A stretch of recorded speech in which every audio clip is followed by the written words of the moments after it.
Baik, Assalamualaikum warahmatullahi wabarakatuh. Alhamdulillah, wassalatu wassalamu ala rasulillah. Segala puji dan puja kehadirat Allah subhanahu wa ta'ala, juga salawat dan taslim kepada Nabi besar Muhammad sallallahu alaihi wa ala alihi wa sahbihi wasallam. Seperti biasa, bila Allah subhanahu wa ta'ala mudahkan, kita akan melanjutkan pada buku kita Riyadhus Shalihin, tulis oleh Imam Nawawi rahimahullah. Dan kita masih berhubungan dengan masalah solat. Kalau yang lalu terakhir kita bahas beberapa bab, yang terakhir adalah bab ke-200, bab solat sunnah asar atau sebelum asar tepatnya. Dan insyaAllah kita akan lanjutkan sekarang bab ke-201, bab solat sunnah sebelum dan sesudah maghrib. Kembali saya ingatkan, mungkin sebagian orang pada saat mendengar solat sunnah atau puasa sunnah atau ibadah sunnah, mungkin mereka selalu menganggap persepsinya, oh sunnah, seakan-akan sunnah itu tidak penting atau mungkin memiliki kedudukan yang kurang di mata dia. Padahal sebenarnya sunnah ini adalah perintah Allah dan Rasulnya. Dia juga bagian daripada syariat. Sunnah itu ibaratnya kalau orang bekerja adalah prestasi-prestasi tambahan. Orang yang lembur, mereka akan mendapatkan tambahan jabatan, misalnya gaji atau bonus, ya. Dan sangat rugi kalau seandainya orang tidak menginginkan ini, walaupun dia tidak berdosa. Misal ada orang yang tidak mau sholat malam, tidak mau sholat duha, tidak mau menjaga sholat sunnah rawatib, qabliyah dan ba'diyah misalnya, atau sholat wudu, sholat taubat, dia tidak berdosa. Tetapi sangat banyak keutamaan yang hilang dari dia. Sudah pernah kita sampaikan, salah satu manfaat sholat sunnah atau ibadah-ibadah sunnah adalah dia penyempurna dari amal wajib kita bila nanti pada hari kiamat ada kekurangan. Disebutkan dalam hadis yang sahih, kata Nabi SAW, awal amal dihisab hari kiamat adalah sholat. Kalau dia baik, beruntunglah orang tersebut. Kalau dia rusak, maka rugilah dia. Dalam riwayat lain, amal-amal wajib itu, sholat wajib ini akan membantu amal-amal yang lain kalau dia baik dan sempurna. Dan kalau dia rusak, maka akan mengganggu amal yang lain. Lalu Allah subhanahu wa ta'ala berfirman kepada para malaikatnya, kalau seandainya solat wajib seorang hamba di hari kiamat, mungkin ada yang lalai, lupa wudu, intinya punya kekurangan. Maka Allah berfirman kepada para malaikatnya, cobalah cek dan lihat amal sunnahnya, solat sunnahnya. Bila ada, maka akan disempurnakan kekurangan solat wajibnya. Dan kita tahu tentunya kalau amal wajib atau solat wajib itu tersempurnakan, berarti secara otomatis kita akan lolos di timbangan amal dan berarti hadiahnya adalah surga. Berarti di sini besar sekali peran daripada solat sunnah itu. Dan kata Nabi SAW, dan itu berlaku pada semua amal yang lainnya. Jadi sedekah akan menyempurnakan kekurangan zakat, puasa sunnah akan menyempurnakan puasa wajib, umroh akan menyempurnakan haji. Semua ini manfaatnya sangat besar. Dan kita usahakan menilai perbuatan seperti ini secara akumulatif. Maksudnya, mungkin kalau Bapak Ibu melihat, oh satu kali sholat sunnah. Contoh misalnya tadi ada sholat qabliyah dan ba'diyah duhur. Sudah kita pelajari di beberapa bab yang sebelumnya. Yang kata Nabi SAW, siapa yang menjaga 4 rakaat sebelum dan sesudah duhur, maka Allah akan haramkan baginya api neraka. Mungkin pada saat orang meninggalkan sekali saja, oh tadi cuma sholat duhur saja atau kemarin hanya sholat duhur, tidak mengerjakan qabliyah dan ba'diyah. Dia mungkin berhitung-hitung, oh saya cuma kehilangan 4 rakaat sebelum dan 4 rakaat sesudah. Dan angka 4 ini dikecilkan oleh dia. Padahal sebenarnya kalau kita akumulasi dalam 1 minggu misalnya, 1 minggu berarti ada 7 kali duhur. 7 dikali 4 rakaat qabliyah dan 4 rakaat ba'diyah. Berarti sudah lebih dari 50 rakaat lebih. Bagaimana kalau sebulan, bagaimana kalau setahun, bagaimana kalau sudah 10 tahun. Si A misalnya mengerjakan sholat qabliyah dan ba'diyah duhur, dan si B tidak mengerjakannya. Berapa akumulasi ribuan pahala sholat yang kehilangan dari si B. Itu baru kita bicara satu jenis sholat qabliyah dan ba'diyah duhur. Bagaimana kalau seseorang itu memang lalai, dia tidak mau mengerjakan, maka dia kehilangan sholat sunnatul fajr, kehilangan sholat duha, kehilangan sholat qabliyah ba'diyah duhur, kehilangan sholat qabliyah asar yang kita pelajari pada pertemuan kita yang sebelumnya, kehilangan qabliyah dan ba'diyah maghrib dan isya. belum kehilangan sholat tahajud dan witir misalnya, tahiyat masjid, taubat, wudu dan sekian banyak. Maka akumulasinya terlalu banyak. Akumulasi terlalu banyak. Karena memang kita ini hitungannya nanti akumulasi. Ya. Di hari kiamat nanti di timbangan amal adalah akumulasi semua perbuatan kita. Baik itu perbuatan baik ataupun perbuatan buruk gitu ya. Jadi sayang sekali.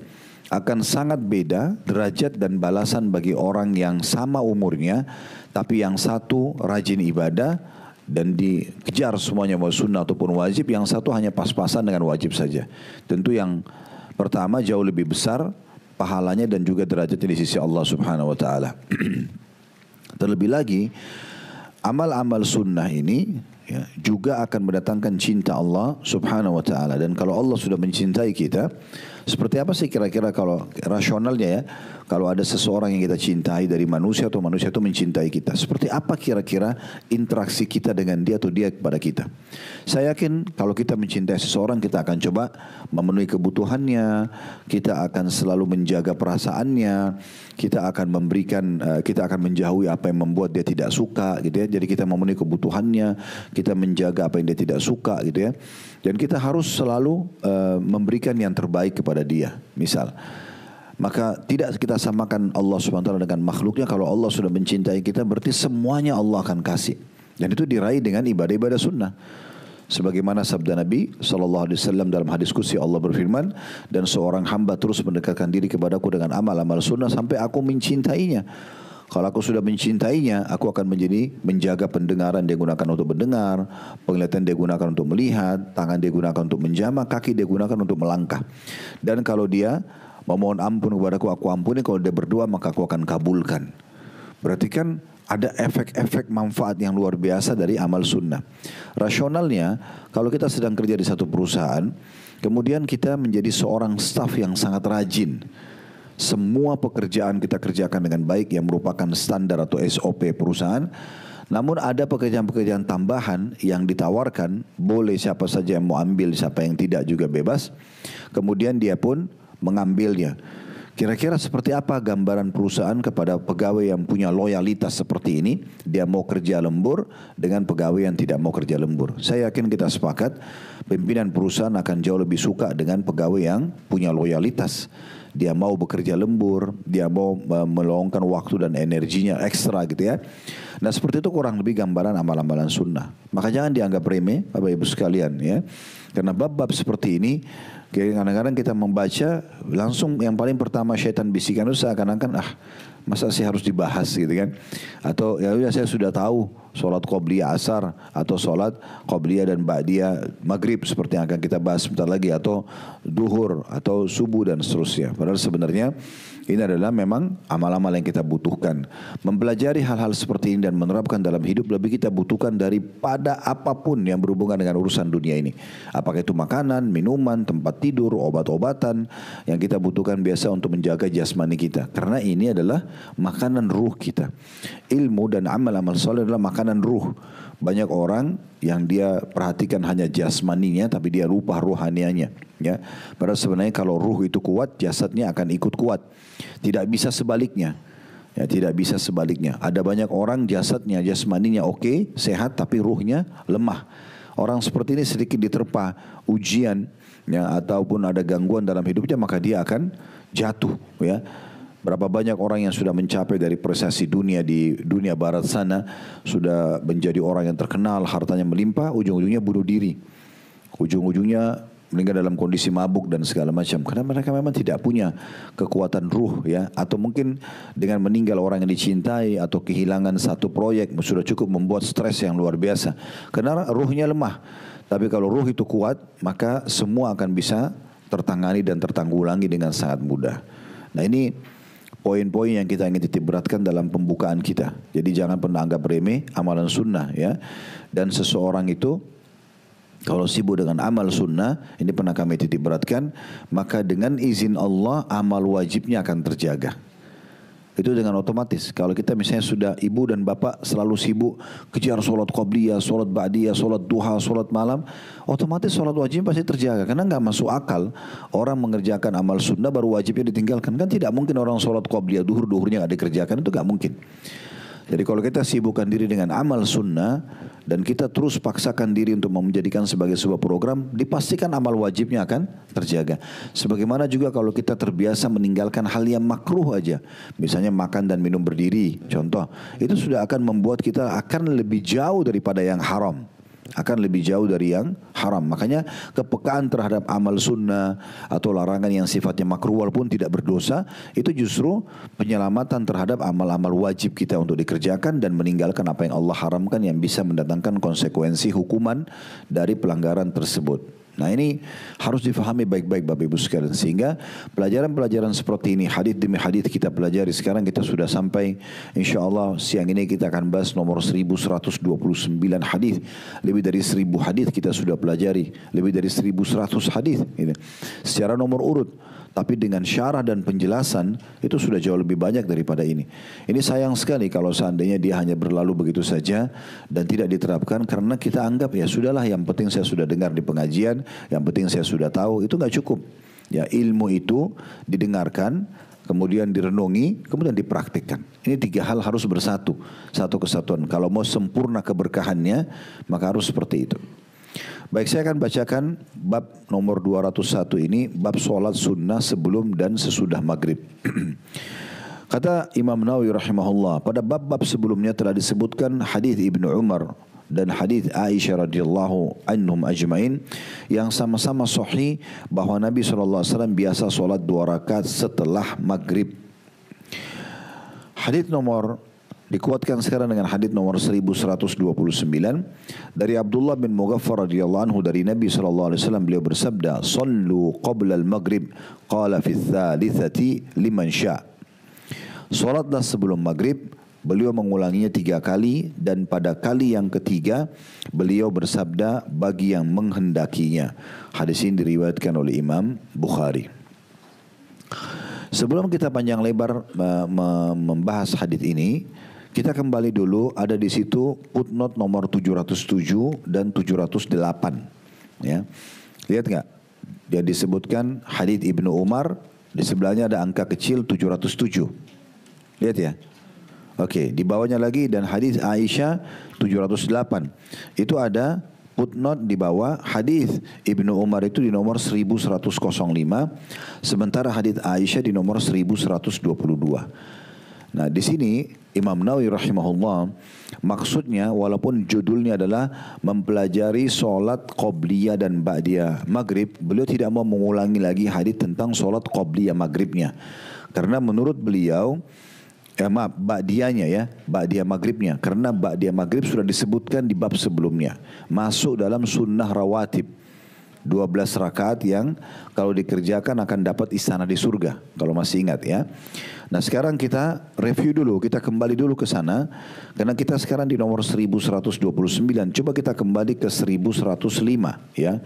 Hadis nomor 1105 yaitu hadis Abu Hurairah radhiyallahu anhu berhubungan dengan masalah ini. Itu tepatnya ada di halaman 711 ya, 711.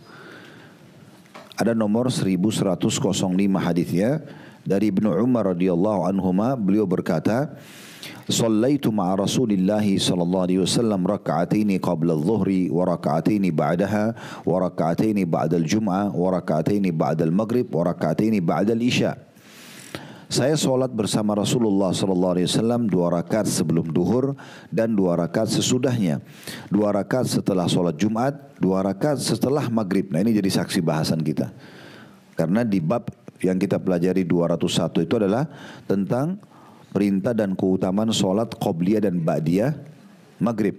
Jadi beliau menyinggung bahwasanya yang khusus ba'diyah maghribnya sudah disinggung di hadis Ibnu Umar di nomor 1105. Inilah hadisnya. Karena ada singgungan tentang keutamaan solat ba'diyah maghrib. Begitu juga dengan hadis Aisyah, di situ dikatakan hadis Aisyah ini radhiyallahu anha di nomor 1122 ya. Itu ada di halaman 717. 717. 1122 berbunyi dari Aisyah radhiyallahu anha, beliau berkata, "Kana Nabi sallallahu alaihi wasallam yusalli fi baiti qabla adh-dhuhri arba'an, thumma yakhruj fa yusalli bin nas, thumma yadkhulu fa yusalli rak'atain, wa kana yusalli bin nas al-maghrib, thumma yadkhulu fa yusalli rak'atain, wa yusalli bin nas al-isha, wa yadkhulu baiti fa yusalli rak'atain." Nabi SAW biasa sholat, kata Aisyah radhiyallahu anha, sebelum duhur sebanyak 4 rakaat di rumahku. Kemudian keluar lalu sholat mengimami orang-orang, kemudian masuk rumah dan sholat 2 rakaat. Dan beliau mengimami orang-orang melaksanakan sholat maghrib. Nah, ini jadi saksi bahasan kita karena kita sedang bahas ba'diyah maghribnya, ya. Lalu beliau mengimami orang-orang sholat maghrib, lalu masuk ke rumah dan sholat 2 rakaat. Berarti ba'diyah 2 rakaat, ba'diyah maghrib. Dan beliau mengimami sholat isya, lalu masuk rumah dan juga sholat 2 rakaat. Nah, ini yang dimaksud kita kembali ke footnote tadi, ya.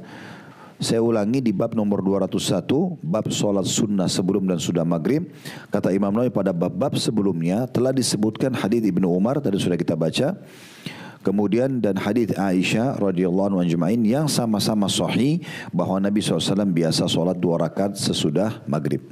Nah, jadi hadis yang kita pelajari pada siang ini 1129 cuma membahas qobliyah maghribnya. Karena tadi ba'diyah maghrib sudah disinggung di bab sebelumnya. Jelas sampai sini, ya? Baik. Sekarang kita masuk mengambil pelajaran dari hadis nomor 1129 tentang sholat qobliyah maghrib. Ini penting sekali untuk kita singgung karena sebagian masjid saya pernah masuk, Bapak Ibu sekalian, begitu habis azan langsung iqamah dia, seakan-akan tidak ada qobliyah maghrib. Saya tidak tahu ini argumentasinya dari mana gitu. Sementara hadis menjelaskan tentang adanya sholat qobliyah maghrib itu, bisa dilihat di sini diriwayatkan oleh Imam Bukhari. 1129 diriwayatkan Imam Bukhari, artinya hadis yang sahih, ya. Dan jangan luput dari kita ini. Usahakan tetap bisa kita kerjakan. Dan agar kita tidak ketinggalan sholat-sholat, saya sudah berikan masukan dari pertemuan-pertemuan kita sebelumnya. Jadikan momentum sholat ini, pertemuan dengan Allah Azza wa Jal, adalah momentum yang terpenting dalam hidup kita. Sehingga Bapak Ibu jangan selalu anggap remeh, mepet-mepet. Nanti sudah azan baru wudu. Akhirnya ketinggalan sholat qobliyah, ketinggalan doa mustajab antara azan dan iqamah, ketinggalan takbiratul ihram pertama imam. Ini karena kelalaian. Saya sudah pernah singgung, kalau ingin perbaiki apapun, perbaiki dari sholat. Kalau dia baik, maka akan baik yang lainnya. Apapun yang Bapak Ibu ingin raih dan cita-citakan dari Allah Subhanahu wa Ta'ala, apapun yang kita ingin perbaiki dari kehidupan dunia dan akhirat, kita mulai dari sholat. Coba disiplin kerjakan sholat dengan 3 poin yang pernah saya sampaikan: tepat waktu, tepat gerakan, dan tepat bacaan. Ini kesimpulan daripada khusyuk. Begitu azan sudah selesai, udah di sejadah, tinggal sholat. Ya, jawab dulu muadzin, sholat qobliyah, kemudian berdoa antara azan iqamah, dan jangan ketinggalan takbiratul pertama imam. Ini tepat waktunya. Tepat gerakan sesuai dengan ajaran Nabi SAW. Yang terpenting gerakannya sesuai dengan Nabi, dan tumaknina, ketenangan full, sepenuhnya, konsentrasi. Tenang aja, takbiratul ihram tenang, rukunya tenang. Setelah betul-betul sendi semua kembali pada tempatnya, baru i'tidal, tenang juga. Baru sujud dengan tenang, sampai salam dinikmati semua gerakan tersebut. Tepat gerakan. Yang ketiga, tepat bacaan. Baca juga dengan tenang. Ya, jangan buru-buru. Ya, kita baca iftitahnya dengan tenang, kemudian kita baca Al-Fatihahnya dengan tenang. Dinikmati aja setiap ayat-ayat tersebut karena setiap hurufnya ada 10 pahala gitu ya. Sampai selesai kita salam. Nah, di sini kita baru memberikan maksimal hak sholat tersebut ya. Jadi kita perlu memahami baik-baik tentang masalah ini. Baik, kita ambil faedah pertama dari hadis nomor 1129, adanya perintah dari Nabi SAW untuk sholat sebelum maghrib. Dan itu Nabi SAW ulangi sebanyak 3 kali. Maksudnya sholatlah sebelum maghrib, sholatlah sebelum maghrib, sholatlah sebelum maghrib. Kalau perkara ini tidak penting atau tidak terlalu penting dalam agama, Nabi tidak perlu ulangi 3 kali. Cukup Nabi motivasi sholat, ada sholat qobliyah maghrib misalnya. Tapi di sini kalau kita lihat sallu, ini menggunakan fi'lu amr, perintah, kata perintah dalam bahasa Arab.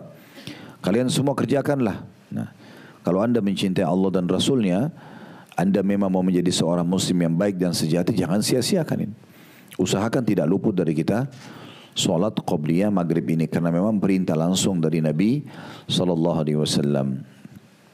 Pelajaran yang kedua, hukumnya sunnah solat ini karena Nabi menutup yang ketiga setelah mengucapkan dan memerintahkan kita solat, beliau mengatakan liman sya'. Kenapa di sini kita katakan hukumnya sunnah sementara Nabi sudah gunakan fi'lu amr, ya? Kata perintah. Biasanya salah satu bentuk wajibnya satu perbuatan kalau ada kata perintah langsung. Kayak gini kan sollu, ya. Contoh misalnya tentang mencontohi Nabi solat, sollu kama ra'aitumuni usolli. Solatlah sebagaimana kalian lihat aku solat. Berarti tidak boleh orang solat kecuali harus seperti solatnya Nabi Muhammad SAW. Kalau tidak nggak diterima, gitu kan? Baik waktunya, baik gerakannya, baik bacaannya dan seterusnya. Nah, di sini walaupun menggunakan fi'il amr, tapi penutupan dari hadits ini yang kata Nabi SAW liman sya', bagi yang menginginkan, ini yang menandakan dia sunnah. Karena Nabi SAW tidak berhenti sampai perintah saja. Nabi cuma bilang kerjakan solat sebelum maghrib, ya. Tapi Nabi ikutkan penutupannya dengan mengatakan bagi yang menginginkan. Nah, bagi yang menginginkan berarti dia hukumnya sunnah. Cuma sudah kami jelaskan tadi di pembukaan, sunnah pun tetap, ya, perintah Allah dan Rasulnya, dan itu bentuk ketaatan kita kepada Allah, ya. Hadis nomor 2 dalam bab ini, dan ini urutan 1130 dari awal belajar berbunyi dari Anas radhiyallahu anhu, beliau berkata, laqad ra'aitu kibara ashabi Rasulillah sallallahu alaihi wasallam yabtadiruna sawariya indal maghrib. Saya pernah melihat sahabat-sahabat senior Rasulullah SAW berebut tiang-tiang masjid di waktu maghrib. Di situ ada footnote tentunya nomor 710, yakni Masjid Nabawi. Maksudnya tiang-tiang Masjid Nabawi. Hadis ini diriwayatkan oleh Imam Bukhari, hadis sahih juga. Kita langsung ambil pelajaran dari hadis ini. Yang pertama, kedudukan Anas radhiyallahu anhu, karena beliau menceritakan tentang kejadian ini, ya.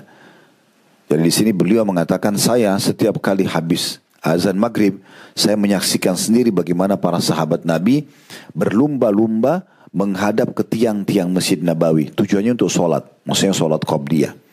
Jadi begitu selesai azan langsung sholat qobliyah. Berarti menandakan mayoritas sahabat mengerjakan masalah ini, ya. Ini kedudukan Anas radhiyallahu anhu karena beliau menyampaikan kepada kita ini. Pelajaran yang kedua, pentingnya kedudukan sholat qobliyah maghrib dan bagaimana para sahabat berlumba-lumba untuk mengerjakannya. Pelajaran yang ketiga, pentingnya seseorang mempraktekkan sunnah-sunnah Nabi sallallahu alaihi wasallam dalam hidupnya. Di sini bagaimana sahabat berlumba-lumba mengerjakan sunnah ini, berlumba-lumba mengerjakan sunnah ini. Dan memang ciri khas mereka, ya, bagaimana para sahabat Nabi ini tidak pernah Nabi ucapkan satu ucapan atau mencontohkan dengan sikap beliau kecuali mereka berlumba-lumba untuk mengerjakan, ya. Kemarin baru selesai tabligh akbar Sabtu tentang serial Abdullah bin Umar radhiyallahu anhu, itu luar biasa. Beliau terkenal dengan sahibut ta'assi, orang yang sangat fanatik, tanda kutip di sini, dengan sunnah-sunnah Nabi SAW. Bahkan budak beliau yang merupakan muridnya juga dan dibebaskan, namanya Nafi', mengatakan waktu ditanya bagaimana sholat malamnya Abdullah bin Umar, beliau langsung mengatakan kalian tidak akan mampu untuk mengikutinya. Lalu dia jelaskan karena Abdullah bin Umar itu berwudu setiap kali habis sholat. Jadi kalau kita misalnya sholat tahajud 11 rakaat, kita kan wudunya cuma sekali selama tidak batal kan. Kalau Abdullah bin Umar tidak begitu. Beliau sholat 2 rakaat salam, ini wudu tadinya sholat. Begitu selesai salam, wudu lagi untuk sholat 2 rakaat yang selanjutnya. Karena ingin mendapat pahala di situ. Karena sholat yang pertama berdiri sendiri. Sekarang dia wudu lagi untuk sholat yang kedua. Salam, wudu lagi untuk sholat yang ketiga.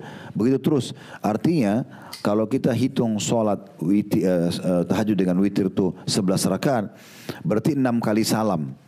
Karena 2 rakaat, 2 rakaat, 2 rakaat, 2 rakaat, 10 rakaat, 1 rakaat witirnya. Berarti 6 kali salam. 6 kali beliau berwudu. Ya. Bagaimana beliau radhiyallahu anhu itu kalau minum dengan gelas itu satu wadah, baca bismillah, dilepas alhamdulillah. Minum lagi bismillah, lepas lagi alhamdulillah. Begitu seterusnya. Begitu luar biasanya mereka menjaga sunnah Nabi sallallahu alaihi wasallam. Dan orang yang seperti ini pasti kita akan temukan hidupnya akan selalu terkontrol karena memang mengikuti panduan. Ini mengikuti SOP yang benar, gitu ya. Sehingga semuanya dari sunnah kepada sunnah-sunnah yang lain. Nah seperti itulah. Nah, itu ciri khasnya para sahabat ya dalam mengerjakan ini. Pelajaran yang keempat, pentingnya seseorang kalau sholat itu menggunakan sutra. Ini pernah kita jelaskan ya. Sutra itu artinya sesuatu yang Bapak Ibu letakkan di depan kita antara tempat sujud kita, antara tempat sujud dengan tempat itu, sutra itu. Ya, kalau di sentimeter kan antara 45-46 cm sampai lebih dari itu. Mungkin bisa kalau Bapak Ibu di rumah itu dinding, di masjid mungkin tiang. Kadang-kadang ada beberapa masjid siapin ada kayak kayu tulisannya sutra, atau mungkin Bapak Ibu di ranjang misalnya, atau mungkin tas kita ya. Ini meletakkan sutra. Ini bagian daripada hal dianjurkan ya dalam pendapat sebagian ulama, dan kami pun cenderung dengan pendapat ini tentunya adanya sutra ya. Walaupun ada sebagian ulama yang melemahkan beberapa hadisnya, tapi ada juga yang mensahihkannya ya. Maka kami cenderung dengan pendapat menggunakan sutra. Ya, ini cukup panjang lebar, banyak sekali hadis-hadis berhubungan dengan masalah itu, dan salah satu pendukung tentang masalah sutra adalah hadis ini, hadis Bukhari, di mana para sahabat disaksikan oleh Anas bin Malik, begitu selesai azan mereka berlumba-lumba menuju ke tiang-tiang Masjid Nabawi untuk jadikan sebagai sutranya, mereka sholat menghadap itu. Dan pernah kita jelaskan juga hadis Nabi SAW tentang masalah kalau orang siapapun yang akan melewat memutus antara kita dengan sutra ya. Misalnya ini sempat saya sholat, ini adalah ujung sejadah dan ini kita letakkan satu sutra depan kita. Antara kita dengan sutra ini nggak boleh ada yang putus. Ya. Kata Nabi SAW, kalau ada yang mau lewat maka tahanlah. Kita berikan isyarat dengan tangan. Jadi sambil sholat kita tahan. Kalau dia lewat jauh di depan sana atau lewat di belakang ya sudah. Gitu kan. Kalau dia menolak kata Nabi SAW maka pukullah. Ya. Diingatkan gitu, karena tidak boleh dia paksa lewat. Tentu ada pendapat ulama kalau hukum ini tidak berlaku di Masjidil Haram ya, karena memang nggak memungkinkan. Karena orang lalang tempat tawaf, makanya kita juga harus cari tempat sholat yang tenang buat kita itu ya. Tapi kalau di rumah, di masjid kita di Indonesia ini mudah sekali kita untuk menahan orang ya. Nah supaya tidak terjadi hal-hal seperti ini juga paling aman kita cari tiang-tiang masjid atau tembok ya. Sehingga kita memang aman dari tempat orang lalang. Tapi memang sunnah Nabi SAW kita tahan mereka. Kata Nabi SAW, tahanlah, kalau dia tetap ngotot mau lewat, pukullah karena syaitan bersamanya. Karena memang mau mengganggu, ya, mau mengganggu. Ada sebuah riwayat yang pernah juga kami ingat pelajari, itu kalau kita lagi sholat, kemudian ada yang mau lewat, maka boleh kita merapat, ya, ke sutra itu. Kalau salah itu hadis tentang masalah kucing atau hewan gitu ya. Kalau mau melewati, memutus sutra itu, maka kita merapat ke sutra itu supaya dia lewat dari belakang. Supaya jangan ada yang memutus antara kita dengan tempat sujud kita. Nah seperti itulah. Ini manfaat-manfaat daripada sutra. Ini bagian daripada sunnah Nabi SAW. Jadi kalau Bapak Ibu lagi sholat, saya lihat masih banyak orang yang tidak melakukan sunnah ini. Mereka sholat di masjid misalnya, sholat sunnah. Dia sebenarnya bisa maju, cari tempat yang dia bisa merapat. Tapi dia sholat di tengah-tengah masjid. Jadi orang lalang di depan dia. Ini sayang banget gitu ya. Harusnya memang dia mengambil adab ini. Ini pelajaran terakhir yang kita ambil dari hadits nomor 1130, tepatnya pelajaran keempat tentang hukum sutra dan sebaiknya seorang muslim menjadikan sutra antara dia dengan tempat sujudnya. Hadis nomor 3 dalam bab kita, nomor 1131 dari awal belajar berbunyi masih dari sahabat yang sama dari Anas radhiyallahu anhu, beliau berkata, "Kunna nusalli ala ahdi Rasulillah sallallahu alaihi wasallam rak'ataini ba'da ghurubi syamsi qabla al-maghrib." Faqila, "Akana Rasulullah sallallahu alaihi wasallam shallahuma?" Qala, "Kana yarana nusallihima falam ya'muruna wa lam yanhana."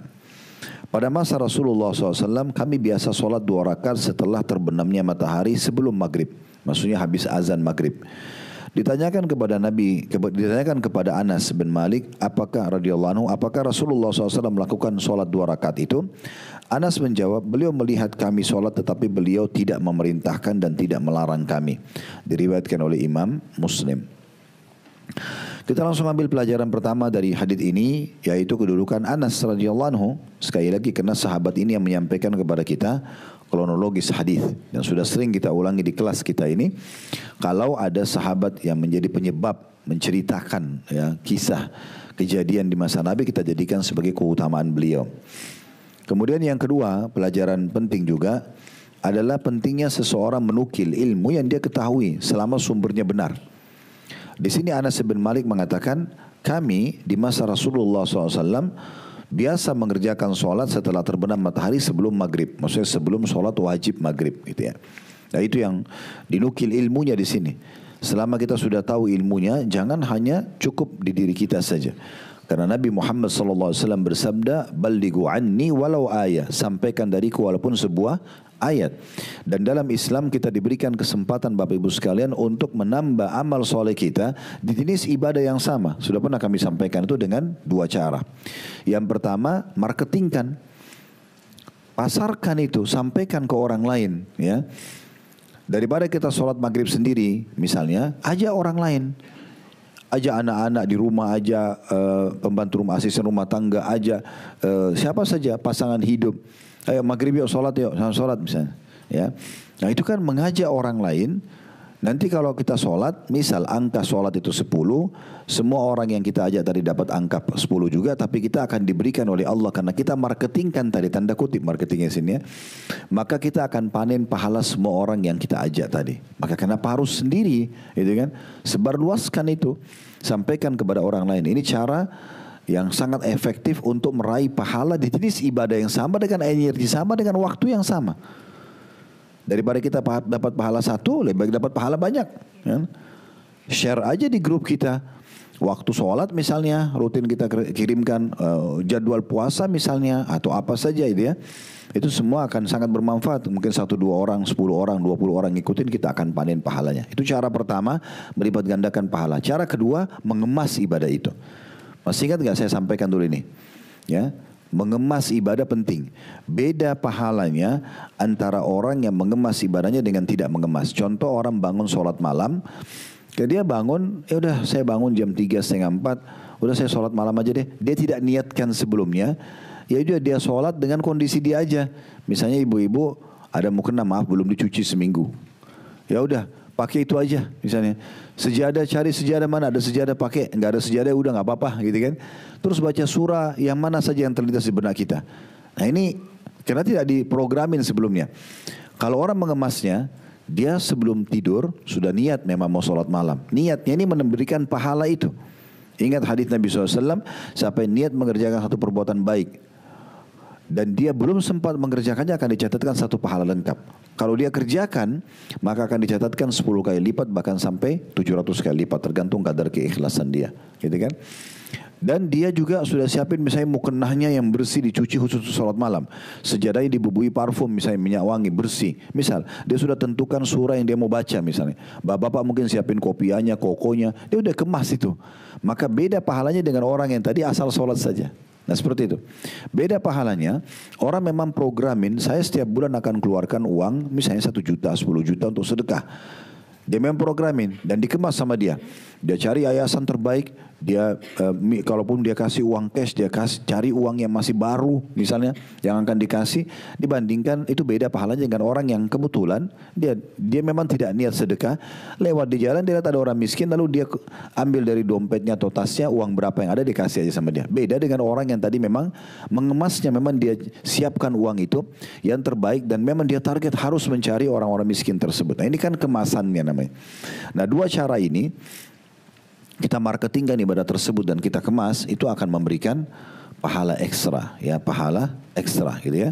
Saya pernah sampaikan riwayat Nabi SAW bersabda kepada para istri beliau ridwanullah alaihinna, dinukil dari Aisyah, beliau mengatakan Nabi SAW bersabda kepada kami, maksudnya para istri Nabi, nanti orang yang pertama menyusul aku dari kalian adalah orang yang paling panjang tangannya gitu ya. Maka Aisyah mengatakan kami belum faham hadits ini tadinya. Setelah Nabi SAW meninggal, kami selalu mengukur tangan kami kalau kami ketemu. Ditaruh di dinding, siapa yang paling panjang tangannya berarti itu yang lebih dulu meninggal. Sampai akhirnya Zainab binti Jahash meninggal duluan. Ini salah satu istri Nabi. Maka disitulah kami fahami, ternyata yang Nabi masukkan bukan masalah fisik panjang tangan. Tapi orang yang paling suka bersedekah. Semua istri Nabi bersedekah, tapi Zainab ini dia sedekah dengan kemasan. Dia kalau mau menghadiahkan baju perang untuk pasukan perang, dia bukan beli di pasar, tapi dia jahit sendiri. Dia kalau mau beri makan orang, dia masak sendiri. bukan langsung dibeli jadi. Nah ini kemasannya ini, itu membuat dia ada ekstra pahala. Allah menilai semua pengorbanan seorang hamba. Nah seperti itu. Nah itu maksudnya bisa kita mendapatkan kemasan. Nah ini pelajaran kedua yang bisa kita ambil, bagaimana Anas menukil kepada kita ilmu ini. Maka perlu kita nukil. Bapak Ibu sayang banget kalau hadir pengajian begini sibuk nulis, tapi ya sudah tutup bukunya, habis itu nantilah minggu depan atau bulan depan kalau pengajian baru dibuka lagi. Kenapa nggak difoto itu? Kenapa nggak ditulis ketik di WA di grup? Pelajaran hadis hari ini dari Riyadhus Shalihin bab ini hadis nomor sekian. Nabi SAW bersabda, nggak usah tulis bahasa Arabnya kalau nggak bisa, bahasa Indonesianya gitu kan. Terus faedah dari hadis ini 1, 2, 3, 4, 5 misalnya. Satu hadis dari sekian hadis kita pelajari nggak masalah. Contoh, kan itu bagus banget ya. Jadi bukan hanya sekedar kita dapat faedah tulisan, tapi kita share di grup 100 orang, 200 orang. Di media kita angkat, itu kan luar biasa. Kita tidak pernah tahu hidayah Allah sampaikan ke siapa. Mungkin dari tulisan tersebut ada orang yang share lagi lebih banyak. Mungkin ada orang yang tiba-tiba tidak pernah sholat sunnah jadi sholat sunnah misalnya. Contoh, kan banyak banget contoh-contohnya bisa diambil. Jadi sayang banget kalau kita tidak justru meraih pahala toh dengan energi, waktu yang sama, ibadah yang sama gitu ya. Tapi kita bisa dapat pahala ekstra. Pada pelajaran yang ketiga, bolehnya seseorang bertanya tentang sebuah ilmu, ya.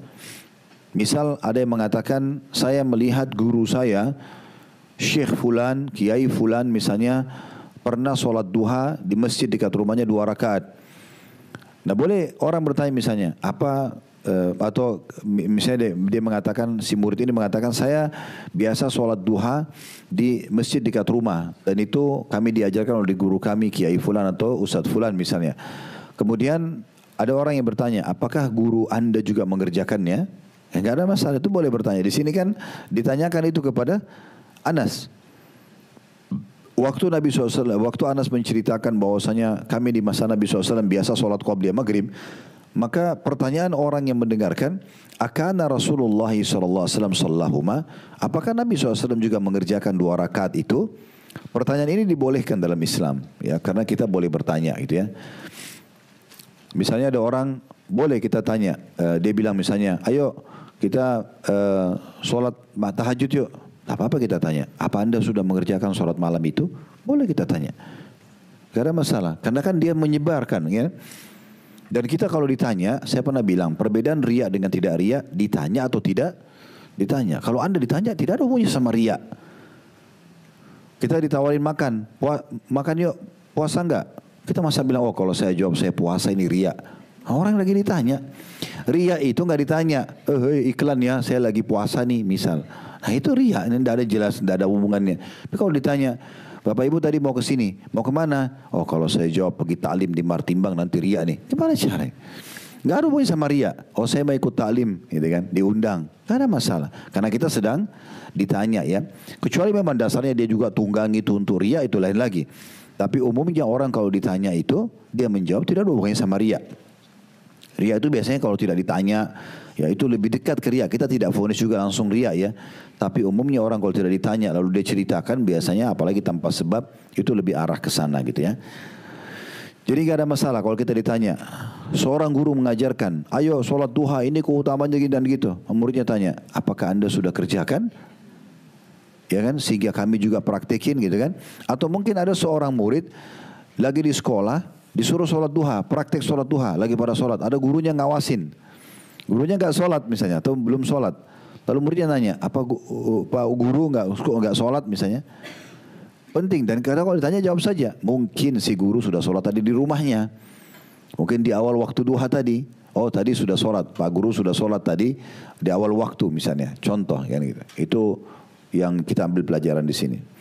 Itu pelajaran yang ketiga ya. Pelajaran yang keempat yang bisa diambil adalah di sini Anas radhiyallahu anhu pada saat menyampaikan Bapak Ibu sekalian, kana yarana nusallihima falam ya'muruna walam yanhana. Nabi SAW melihat kami mengerjakan sholat itu, qobliyah maghrib, ya, dan beliau tidak memerintahkan dan tidak melarang kami. Statement ini menjadi pelajaran sendiri. Statement ini berarti menandakan bukan Nabi SAW tidak mengerjakannya, tetapi Anas menjelaskan tentang apa yang dia tahu. Karena kan tadi ditanya, apakah Nabi ikut mengerjakan itu? Maka Anas, dia tidak berani mengatakan, oh Nabi nggak kerjain, cuma perintahkan kami. Atau Nabi kerjain sementara dia belum lihat. Ini kejujuran seorang Muslim. Dia mengatakan, Nabi pernah melihat kami sholat, tapi saya juga tidak tahu dia kerjakan atau tidak, gitu ya. Cuma beliau tidak perintahkan, maksudnya tidak diwajibkan buat kami dan juga tidak melarang kami. Itu adalah tambahan. Nah dari sini pelajaran bahwasanya ya seseorang ya, boleh menjelaskan keadaan orang lain sesuai dengan pengetahuan dia. Tapi di sini seperti ini Anas bilang, setahu saya Nabi lihat kami tapi Nabi tidak perintahkan dan Nabi tidak larang. Anas tidak bilang Nabi nggak kerjain loh. Kenapa? Karena mungkin bisa saja sementara dia kerjakan sholat qobliyah, Nabi juga kerjakan. Dan kalau kita rentet hadis tadi yang kita sempat singgung di awal bab kita, hadis Aisyah, bagaimana Nabi SAW itu umumnya mengerjakan sholat sunnahnya di rumah, gitu kan? Jadi bisa saja setelah azan Nabi sholat sunnah baru sholat Nabi ke masjid. Sehingga pada saat sahabat lagi kerjaan sholat qobliyah maghrib, mungkin Anas tidak melihat Nabi kerjakan, karena Nabi sudah sholat tadi di rumahnya. Dan dalam beberapa riwayat disebutkan Nabi SAW itu sering kali kalau keluar mengimami sholat itu sudah iqamah, menjelang iqamah. Jadi beliau masuk masjid itu langsung Bilal iqamah. Karena memang beliau sudah mengerjakan. Jadi keadaan di sini bukan berarti Nabi tidak mengerjakannya. Makanya Anas mengatakan Nabi melihat kami. Mungkin maksudnya Nabi pas masuk masjid kami lagi kerjaan sholat, Nabi lihat kami. Tapi Nabi nggak perintahkan, nggak larang. Artinya di sini bukan diwajibkan dan boleh saja tidak dikerjakan juga gitu ya. Nah seperti itulah. Tapi di sini sekali lagi bukan berarti Nabi tidak mengerjakannya. Karena penyampaian tentang perbuatan Nabi SAW ini ada yang Nabi katakan kerjakan dalam bentuk perintah. Tapi mungkin tidak dinukil Nabi kerjakan langsung atau tidak. Ada yang Nabi kerjakan secara sikap perbuatan, tapi Nabi tidak sebutkan tentang keutamaannya. Ada begitu keadaan-keadaan. Tapi tentu kita bersangka baik dan bahwasanya Nabi SAW pasti mengerjakan semua perintah Allah. Karena beliau adalah suri tauladan. Jadi bisa dikatakan tidak ada perintah Allah Subhanahu wa taala kecuali Nabi SAW yang pertama mengerjakannya. Karena Allah berfirman, kabura maqtan indallah an taqulu ma la taf'alun. Sungguh berat di sisi Allah kalian mengucapkan apa yang kalian tidak kerjakan. Maka pastinya Nabi SAW dalam prasangka baik kita sebagai umat beliau mengerjakan semua perintah tersebut. Ya. Baik, hadis terakhir dalam bab kita ini, hadis nomor 1130 dan ini hadis nomor 4. Di dalam bab kita masih dari sahabat yang sama Anas radhiyallahu anhu, beliau berkata, kunna bil Madinah fa idza adzana al muadzin li salatil maghribi ibtadara as-sawari فركعوا ركعتين حتى إن الرجل الغريب لا يدخل المسجد فيحسب أن الصلاة قد صليت من كثرة من يصليهما. Kami di kota Madinah, maksudnya di masa hidup bersama Nabi SAW, apabila muadzin telah selesai mengumandangkan azan maghrib, orang-orang berebut tiang-tiang masjid lalu sholat 2 rakaat qobliyah. Hingga orang yang asing yang mungkin belum pernah, bukan penduduk Madinah, orang yang pendatang dari ke Madinah, ketika masuk masjid mengira bahwa sholat maghrib telah dimulai karena banyaknya orang yang melakukan sholat 2 rakaat tersebut. Diriwayatkan oleh Imam Muslim.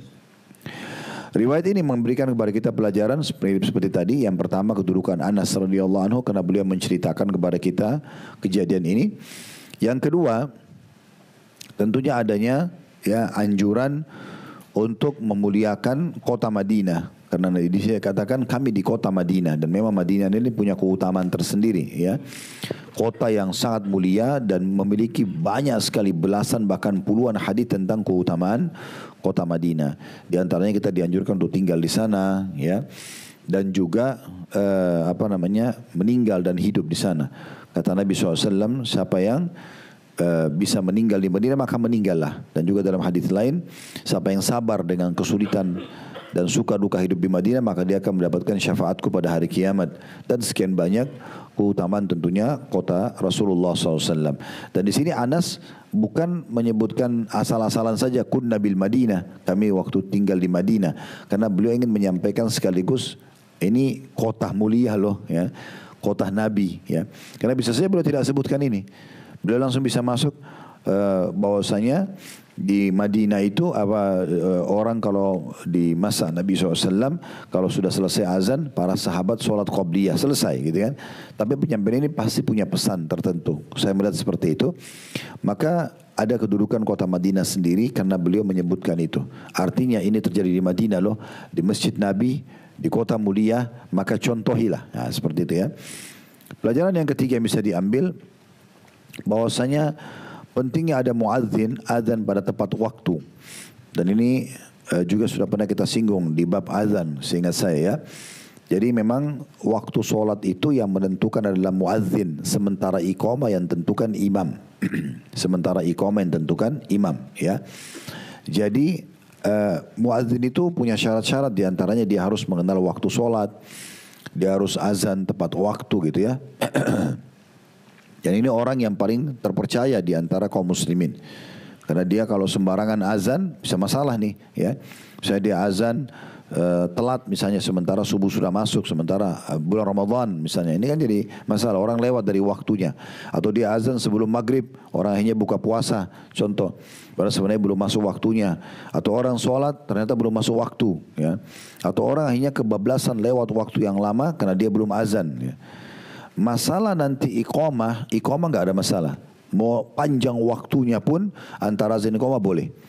Kita pernah jelaskan bagaimana riwayat yang menyebutkan Nabi SAW pernah telat keluar waktu mau sholat subuh sampai sedikit agak terang gitu ya, walaupun belum terbit matahari. Kemudian beliau pun mengimami sholat. Lalu beliau berkata kepada para sahabat, sungguhnya aku mengetahui kalian sudah menunggu dan banyak orang-orang sudah menyelesaikan sholat dari tadi. Tapi selama kalian menunggu di sini, maka kalian dianggap sedang ribat, sedang berjaga-jaga di jalan Allah gitu ya. Menunggu antara azan iqamah. Artinya iqamah lama pun tidak ada masalah. 15 menit, 20 menit, setengah jam. Itu tidak ada masalah. Memberikan kesempatan muslimin untuk datang dan mengerjakan sholat di situ ya. Dan iqamah ini miliknya imam. Sebagaimana dalam hadis ya. Jadi muadzin enggak boleh buru-buru iqamah sampai imam tetapnya ya datang. Itu yang terjadi di masa Nabi SAW. Kecuali si imam ini, dan ini kami sarankan semua yang jadi imam untuk menitik beratkan masalah ini. Dia sepakat sama muadzinnya, pokoknya kalau durasi 5 menit saya nggak datang, maka iqamah saja, bisa digantikan misalnya. Nah seperti itulah ya. Karena kalau dia tidak bahasakan berarti tidak ada iqamah sampai dia datang. Makanya disepakati. Dan sekarang sudah ada jam digital yang bisa menentukan durasi iqamah. Nah itu sangat baik ya, sangat baik. Ini pelajaran yang bisa kita ambil yang ketiga. Pelajaran yang keempat, pentingnya sutra ya di dalam sholat seperti tadi yang sebelumnya. Sebagaimana di potongan hadits, ibtadaru as-sawariya. Ya mereka setelah selesai azan berlumba-lumba mencari tiang-tiang untuk sholat supaya ada sutranya. Itu pelajaran yang keempat ya. Pelajaran yang kelima, adanya sunnah solat qobliyah maghrib 2 rakaat. Di sini dikatakan faraqo rakaatin. Lalu mereka para sahabat yang berlumba-lumba cari tiang itu untuk solat 2 rakaat. Kemudian pelajaran yang keenam ya, bahwasanya solat sunnah ya ini dianjurkan untuk dikerjakan, termasuk orang yang sudah rutin kerjakan atau orang yang baru kerjakan. Di sini perkataan Anas bahwasanya kalau ada orang asing yang masuk ke Masjid Nabawi, dia mengira sholat maghrib sudah diiqamahkan karena ramainya orang yang mengerjakan sholat tersebut. Artinya kalau kita misalnya mau cari tiang, ternyata tiangnya sudah dipakai orang lain sholat, kita bisa sholat di sebelahnya. Waktu itu saking ramainya orang kerjakan sholat qobliyah sampai semua saf itu penuh, seperti sholat maghrib sudah diiqamahkan, padahal sebenarnya semua sedang sholat sunnah ya gitu. Ini berarti menandakan mereka sangat peduli dengan sholat itu tentunya. Baik, sekarang kita pindah ke bab nomor 202. Ini ada sebuah hadis saja tentang masalah bab sholat sunnah sebelum dan sesudah isya. Penulis mengatakan atau Imam Nawawi rahimahullah, dalam bab ini terdapat hadis Ibnu Umar radhiyallahu anhu yang telah disebutkan sebelumnya. Shallaitu ma'an Nabi SAW raka'ataini ba'da isya. Saya sholat bersama Nabi SAW 2 rakaat sesudah isya ya. Dan hadis Abdullah bin Mughaffar radhiyallahu anhu, baina kulli adzanaini shalah, di antara setiap 2 azan ada salat. Hadis muttafaqun alaih, itu diriwayatkan oleh Bukhari dan juga Muslim ya. Nah hadis ini ya menjelaskan kepada kita memang ada salat ba'diyah isya. Ini kembali kepada hadis Ibnu Umar yang tadi, yang sebelumnya ya, yang di nomor 1102 tadi kalau tidak salah ya. 1105 maaf. Jadi itu menandakan ada solat ba'diyah isya dan dia masuk dalam hadis yang menjelaskan sunnah rawatib 12 rakaat yang kalau dikerjakan sehari semalam akan mendapatkan istana di surga. 2 rakaat sebelum subuh, 4 rakaat sebelum duhur, 2 rakaat sudah duhur, 2 rakaat sudah maghrib, 2 rakaat sudah isya. Ini 12 rakaat dikenal dengan sunnah rawatib yang dapat istana di surga, ya. Ini sudah sering kita ulangi hadisnya tentunya. Kata Nabi SAW, siapa yang menjaga 12 rakaat sehari semalam, Allah akan bangunkan baginya istana di surga. Nah, di sini tinggal dikuatkan dengan solat qobliyah. Nah, khusus qobliyah isya, Bapak Ibu sekalian, tidak ada penyebutan lafaz khusus seperti qobliyah maghrib tadi. Kan kalau qobliyah maghrib kan kita pelajari tadi 4 buah hadis, umumnya disebutkan tentang ada perintah untuk itu. Nabi bilang solatlah sebelum maghrib, sampai 3 kali Nabi ulangi kan gitu. Kalau isya, qobliyahnya nggak ada penyebutan seperti itu. Tetapi ulama menarik umumnya hadis ini, yang hadis yang kita sebutkan di bab nomor 202, yang hadis Abdullah bin Mughaffar radhiyallahu anhu, baina kulli adzanaini shalah. Di antara azan dan iqamah selalu ada solat sunnah. Nah, ini ditarik kepada solat qobliyah isya. Ya. Kita langsung ambil pelajaran dari hadis ini tentunya, dan kita langsung masuk ke hadis Abdullah bin Mughaffal radhiyallahu anhu. Pertama, kedudukan Abdullah bin Mughaffal radhiyallahu anhu karena beliau menyampaikan kepada kita tentang riwayat ini. Kemudian yang kedua, adanya solat sunnah yang dikerjakan di setiap antara azan dan iqamah, dan hadis ini sudah mewakili semua azan dan iqamah. Kita langsung solat qobliyah. Berarti semua solat wajib ada qobliyahnya, gitu ya. Subuh, duhur, asar, maghrib, isya semua ada qobliyah. Cuma kalau ba'diyah itu ada pengecualian. Subuh dan asar tidak ada ba'diyahnya. Baik, sekarang kita masuk ke bab selanjutnya, bab nomor 203, bab solat sunnah Jumat. Ya. Dalam bab ini kata Imam rahimahullah, ada hadis Ibnu Umar radhiyallahu anhu telah disebutkan sebelumnya, itu ada footnote nomor 713. Sama hadisnya ya, 1105. Yang tadi sudah kita bacakan di bab sebelumnya ya.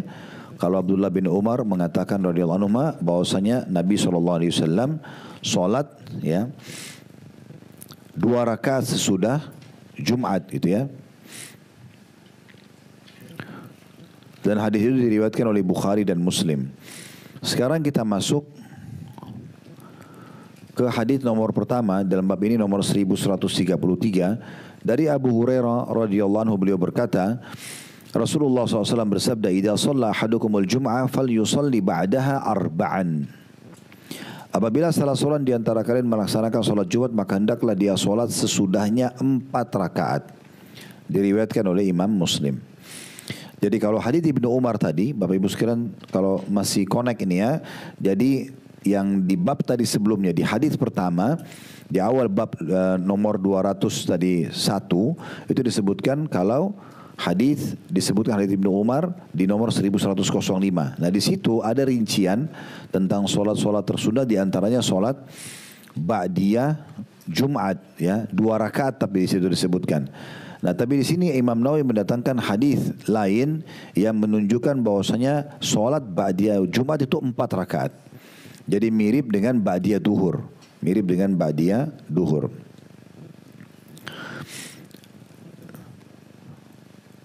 Kemudian hadis nomor 1134, saya akan gabungkan 2 hadis ini sekaligus kita ambil faedahnya nanti ya, karena cuma 2 buah hadis ini dalam bab kita.